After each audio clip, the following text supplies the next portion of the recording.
USA, USA, USA, USA, USA, USA. USA, Let's USA. go, baby! Woo! Welcome back to the Unnamed Sports Show.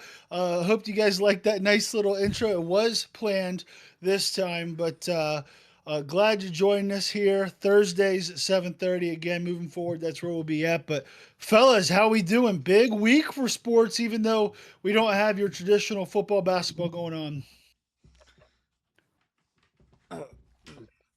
Oh my Just gosh. put this on real quick. Just go Man, with it. That, man. It's soccer. All right, let's go. let's get, that's right. That's right. Ain't no football up in here. Jason, how we feeling? Having a good week? I'm having a great week. I think it is actually, you know what? Since America's doing so well and we're taking over, I'm gonna say it is soccer as well. This week I'll say it's soccer as well. Sorry for our non-US USA fans, but you're just gonna have to take this week. We're winning right now. All right, we're Hundred winning right percent, now. 100%. FIFA Cups in America. It's called soccer. 4th of July's this weekend. Suck it, England. Right, we're out. We're out here celebrating. We're glad you're here to join us. Moving into our very first topic tonight, we're going to talk about soccer. The United States with a massive victory yesterday over Bosnia. They win 2-0. And truthfully, the most impressive part being that the last 30 minutes of that game, they played a man down due to a BS red card that was called. But Jerry, your thoughts on how the U.S. Sorry, I can't, I love it. Your thoughts on how the United States performed and what it means to have been able to gut out that victory even with a man down for that amount of time. I mean, they gave them 10 extra minutes of stoppage time too. That went a whole 100 minutes. And some obviously for the stoppage time at the end of the first half. So, your thoughts on the USA's performance? Look, we're the best soccer country in the world. It's not even close. We were up 1-0 when we went down a man. Flo scored an absolutely beautiful goal, kind of off of a deflected pass. But going up 1-0, and then like you said, a BS red card. Rafael Claus, referee from Brazil, you're on the FBI's most wanted list for being a freaking terrorist referee. All right, absolutely Literally, though. ridiculous BS red card. Didn't even matter. Guess what? Get another one on a set piece right outside the box. Tillman just beautiful over the top, over the wall, past the goalie. Beautiful shot. 2-0 going on. We're playing Belgium. We're taking it. We're taking it all the way. We're taking it all the way. What do you get in the World Cup? Is it a gold medal, a trophy? What do you Who get? knows? But we're taking it. We're taking it. I don't know what Whatever it is, they're going but to give it's us, coming we're home with taking it. us. All right? That's right. You're on our home soil. I said it last week. We defend our home turf. We're going to That's Seattle right. to play Belgium. We're going to beat their you-know-whats. Hey, I love the energy. I love how you feel about it. I will say that set piece goal, the United States never scores on. We never are like the team with the perfect free kick that goes in right over the goalie's hand, right? Like you see Brazil, you see France, you see Argentina, right? And the top scorers in the world, and they're the ones that are putting those touch passes out. We never do that. So to see us basically stay in attack mode, man down to get that set piece and then to score, very impressive. Jason, your thoughts on the United States performance and what this means moving forward in this tournament? Obviously, we'll be without Flo for the next game, but what does this mean going forward? Are we true contenders at this point? At this point, I'm all in. I put $10 on it. I cashed it in. I am a believer. All right, listen, we are playing well. I think we have the momentum right now, and I think USA is going to protect this Oh no. house. I can't smash on my table anymore. I forgot about that. My bad, twins. Okay, but yes, no, I'm a believer. You guys It's have going made me a down. believer. Oh, you say we're good. We're good. We're good. uh, How we doing on the vertical, though? You're fine. You're fine. Okay, good enough. Yeah, who Anyways, cares? We'll edit that out. Don't worry about I'm it. a believer. I'm a Fix it believer. in post. Excuse us for the temporary interruption. But yeah, no, I'm all in now. I think the USA can do this. I mean, we have the momentum. This is our house. They're coming to us. We're taking them down. Even a man down. It don't matter. That's right. USA, USA, USA. That's right. Talk that talk. And we Mhm. about to walk that walk. I'll say this: United States, obviously, we're playing Bosnia. I don't even know what's a Bosnia. You know, like What's I up, don't boss? know, but. But in all seriousness, and I only say that to them because they were chippy and cheap the entire game. So I have no respect. Like screw them. But Yeah. anyway, so there was a play where Pulisic scored, but they ended up calling him back for offsides. But if you watch that play, we're a man down, and we are. I mean, the ball is just zipping back and forth off their foot for a beautiful, clean look. It ends up getting jumbled up, and then Pulisic flies right in for the goal, and then obviously, like, it ends up not counting because he was just a step offsides. There was another goal in the game that we were offsides on, but I love the how much the intensity that we're attacking with. And we actually have guys with real skill, finesse, and touch with the ball. And so you mix that with the athleticism that America's always had. Like our team's always been significantly more athletic than most of these other teams. And then you mix that with Pochettino coming in, right? That's how you say his name, our Mhm. coach. Mauricio Pochettino, Pochettino, Argentina. iconic Italian American. Yeah, so he's Argentinian, isn't he? Oh, I thought he was. There's no Yeah. way he's not Italian. Come on. He's now. Argentinian. There's no he's way. no, he's Argentinian. You're right. With the name, maybe a mix of Yeah. both. Hand up. Hand Yeah, up. yeah, My yeah. bad. That's. I mean, I'm sure Argentinians do that too. I don't know, but we're not very cultured, obviously. But Hey, no, well, like speak for yourself. Okay.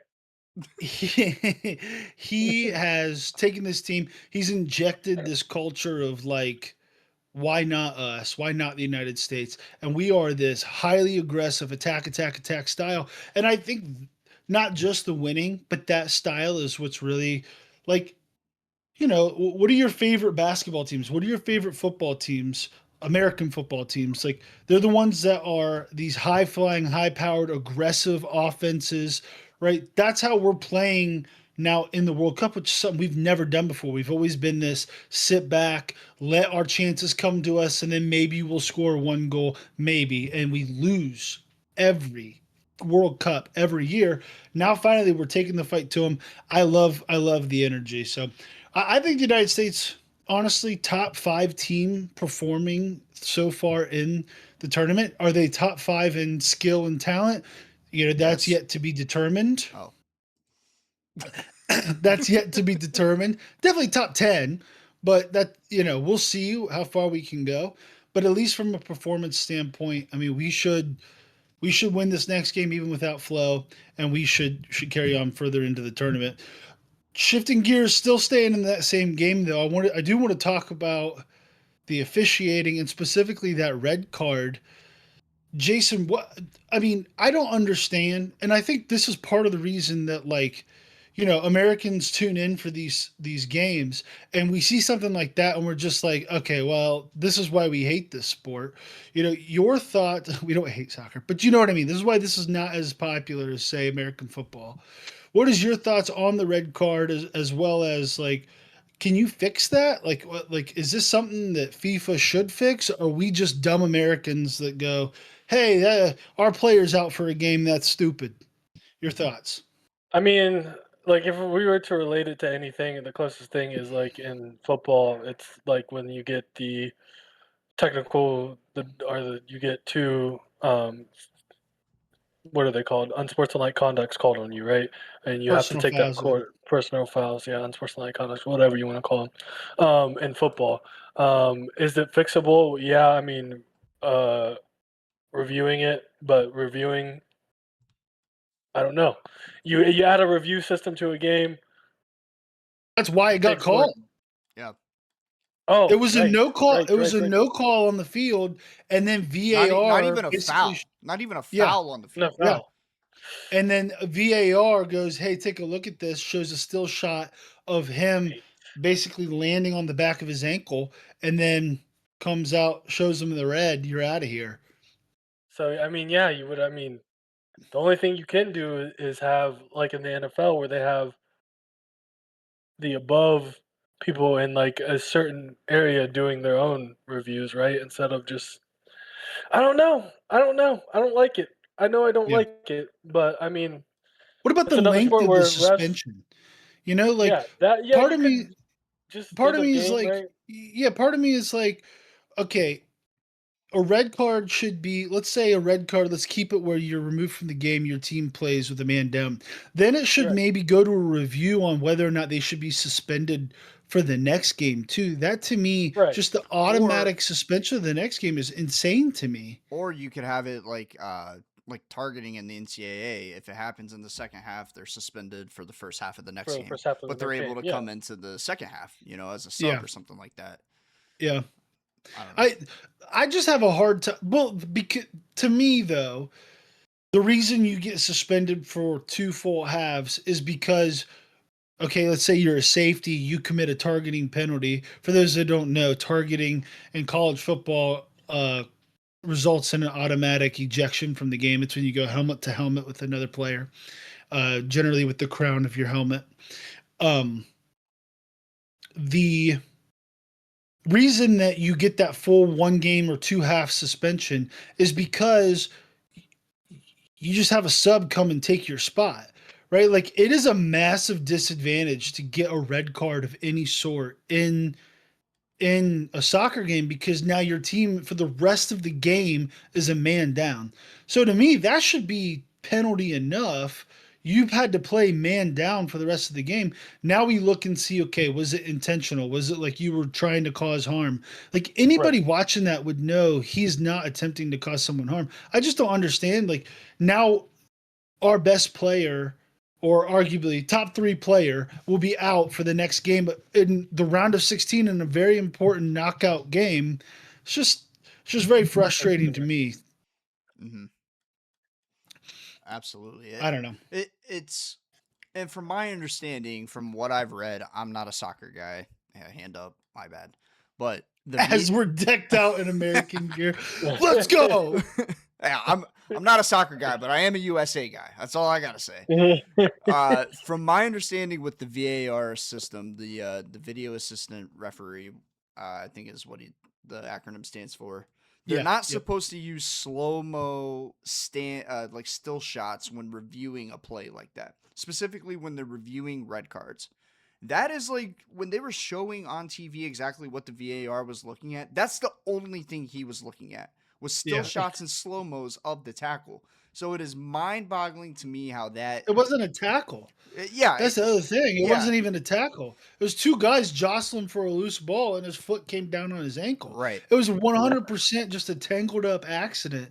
That's the other thing too. Is like I'm seeing online, everyone's like, "Well, he went spikes up." I'm like, "Yeah, his spikes came down on the guy." But when people are referring to spikes up, that means that someone slid in for a tackle with their spikes up and literally spiked someone in the leg, which is obviously not a red what happened card. here at all. No, it's not even close to what happened. And to add to that, Lionel Messi had this almost exact same play happen earlier in this tournament. Not even like a couple years ago, a previous World Cup. In this tournament, almost the same exact play. No foul, no yellow card, no red card. At nothing. Yeah, it was nothing. Actually, Messi's was worse than Flo's because it literally looks like Messi is pushing him in the back and trying to hit the back of his legs, or maybe even trying to go for the ball with his foot. Who knows? But was intentionally pushing down, leading with that leg, hits the other guy in the back of the leg. That's not even what Flo did. He literally is just jostling for position. His foot comes down. The inconsistency. By the way, if you haven't seen the Messi play, look it up and then watch Flo's play from yesterday. Compare them side by side, and you tell me which one's worse. It's absolutely unbelievable. But let's not end on a negative note for the United States. Jason, real quick, and then we'll move a little bit. We'll move on the World Cup update.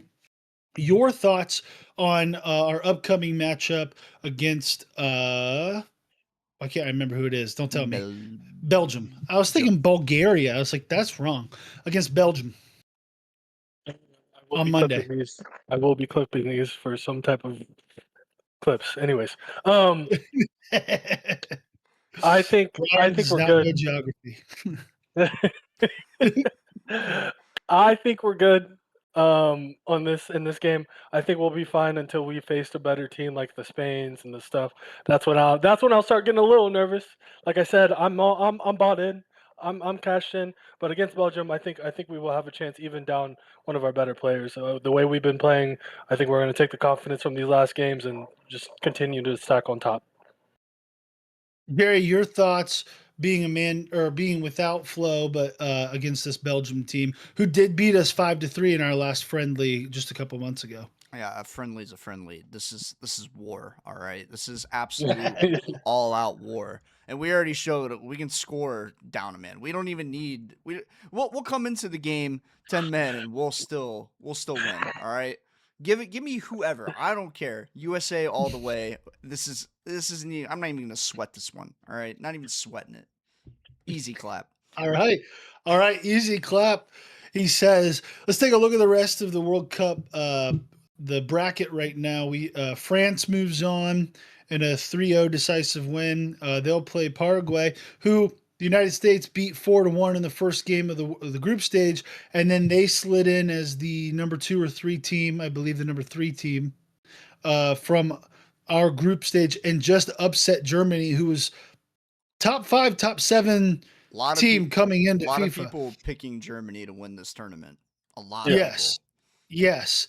And so they get upset in the very first round in an incredible performance. They'll move on. Poor Paraguay. They played Germany, who is a favorite, to now playing the favorite France in the next matchup. Canada moves on to play Morocco. Spain will play the winner of Portugal and Croatia, which I believe is happening right now. We obviously play Belgium. We just discussed that. Brazil versus Norway. Mexico will play England, which will be a very, very exciting game. And and then the last 4 games for the round of 32 will also need to take place, which would be Argentina against Cape Verde, which is tomorrow, Austria against Egypt, which I think is tonight, and then Switzerland, Algeria, and Colombia and Ghana, which are both tomorrow. So of those matchups, Jerry, which one are you most excited to see outside of the USA-Belgium game for the second round? Before we get out of USA-Belgium, I do want to talk about Belgium's incredible win against Senegal. I know I downplayed them a little bit. They're still going to get whooped by the USA. But Belgium came back. They were down 2-0 in the 85th minute. They come back and score 2 goals in the last 5 minutes of the game, and then get a PK in extra time and stoppage time, extra time. So the 120th plus 5th minute, and end up beating Senegal, come back from down 2-0, and that later time, kind of incredible to do that. PK, by the way, real quick, is a penalty kick. So if you commit a foul inside the box, which is that I think it's 18 yards, that big box that the goalie's in where he's allowed to touch the ball. If you commit a penalty in there, the team that the penalty is committed against gets to shoot a penalty kick at just the goalie. Go ahead, Jerry. Sorry. Correct. Incredible win by Belgium. They're still getting beat. All right. Next best contest, I think, is Mexico and England. Mexico has been a force this tournament. They look pretty good. And for me, I think it'd be pretty exciting to see a USA-Mexico grand final here for the World Cup. That'd be pretty awesome. Or USA-England. Either one would be incredible. That would be the best. That would be incredible. But yeah, those two teams probably both. I would say coming into the tournament, nobody was really looking at them as like contenders, but since this tournament has gone on, they've both really proven themselves. And England was down; they went down early against the Democratic Republic of the Congo. Came back and won that game. Harry Kane's kind of stepped it up the last couple of games. So that's kind of a premier matchup where I think both of those teams have really elevated this tournament, and a lot of people are starting to take notice, and I think would put them in that category of not being a favorite, but definitely not a team you want to mess around with. Yeah, 100%. Jason, before we wrap it up here, which of these games do you think is most intriguing I outside had of the USA Belgium? outside of the USA, Belgium, I definitely would say Mexico and England. But since he took that answer, I guess I'll have to give you a different one. Let me go to one of the 32 teams still. Cape Verde has been balling out. No one expected them to come this far. So they're a very interesting team to watch. So I'll be watching in that one. Yeah, they have a population of, wait for it, uh, one second. This is really good for live. 525,000 people. There are more people in Columbus than there are people in Cabo Verde. Actually, I believe is what it says here, is how it's pronounced. So pretty impressive that they made it even. So I believe this is their first World Cup appearance, or first or second, and to make it out of the group stage into the knockout round. They are playing Argentina, who's probably the second favorite behind France, but kudos to Anything's them. possible. Yeah, anything is possible. I'd say outside of the two games you guys have pointed out, the France Paraguay game is interesting to me just because France looks like they are, 20, what is it, 2018 or 2018, 2017 Golden State Warriors, where it's just like nobody's even touching them. But Paraguay has, since getting destroyed by the United States, has actually looked really good in the rest of their matchups. So can they continue this upset train, or can they at least make it close? We will see.